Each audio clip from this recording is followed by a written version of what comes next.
है महाभारत आईना धर्म कर्म सद्भाव का, धैर्य बल की अड़िगता का और लोभ के बहाव का।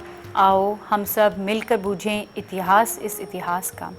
ऋषि व्यास से संकेत पाते ही पांडव युद्ध की तैयारियों में जुट गए और युधिष्ठिर ने अर्जुन से कहा कि तुम अब कैलाश पर्वत पर जाकर भगवान शंकर से पाशुपास्त्र अस्त्र और बाकी देवताओं से दिव्यास्त्र लाने की तैयारी शुरू कर दो।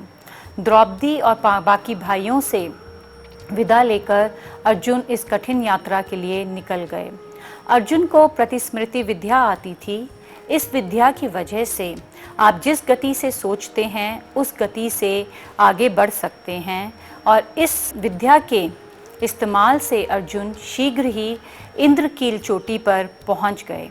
जब अर्जुन इंद्रकील चोटी पर पहुंचे तो वहां उन्होंने एक तपस्वी को तपस्या करते हुए देखा।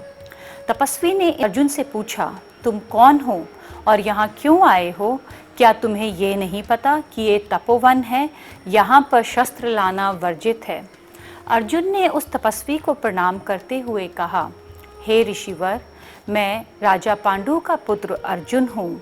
मैंने अभी तक अपना शस्त्र धर्म नहीं छोड़ा है, इसलिए मैं कहीं भी अपने शस्त्रों के बिना नहीं जा सकता। इस ऋषि ने अर्जुन से कहा कि हे अर्जुन, मैं तुम्हारे जवाब से बहुत प्रसन्न हूँ। मैं इंद्रराज हूँ और तुम्हारी परीक्षा लेने के लिए इस वन में बैठा था। तुम बोलो, तुम्हें क्या चाहिए? तब अर्जुन ने इंद्र से कहा, हे देवराज इंद्र, आप मुझे अपने दिव्य शस्त्र दे दीजिए। तब इंद्र ने कहा कि अर्जुन, पहले तुम कैलाश पर्वत पर जाकर शंकर भगवान से पाशुपास्त्र अस्त्र प्राप्त करो, उसके बाद ही अन्य देव तुम्हारे को अपने दिव्यास्त्र देंगे। इंद्र से आशीर्वाद लेकर अर्जुन आगे बढ़ चले और कैलाश पर्वत पर पहुंचकर उन्होंने भगवान शिव की प्रतिमा बनाकर ये तपस्या करनी शुरू कर दी।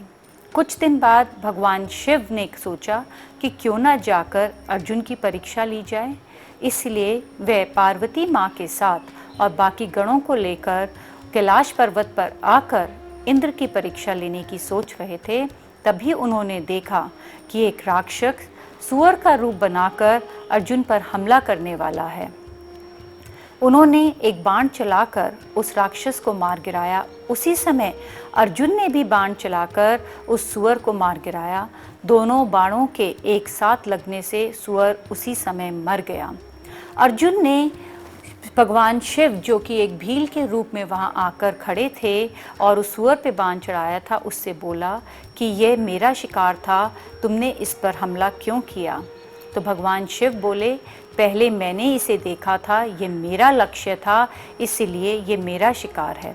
और ऐसा कहते ही भगवान शिव, जो एक भील रूप में थे, जोर जोर से हंसने लगे।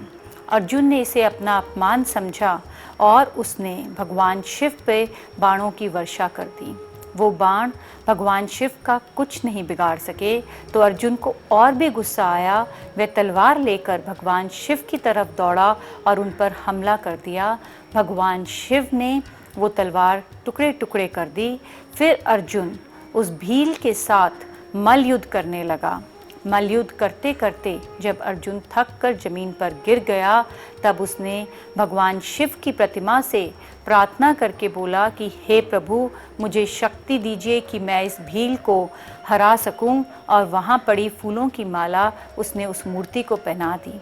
पर जैसे ही उसने अपनी सारी शक्ति को इकट्ठा करके खड़ा होने की कोशिश की, तो उसने देखा कि वो माला उस भील के गले में पड़ी थी।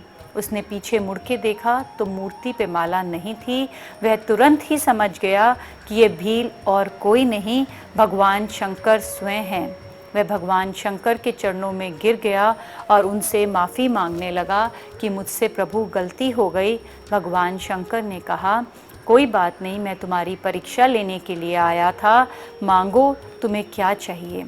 अर्जुन ने कहा, हे प्रभु, मुझे आप पाशुपास्त्र अस्त्र दे दीजिए।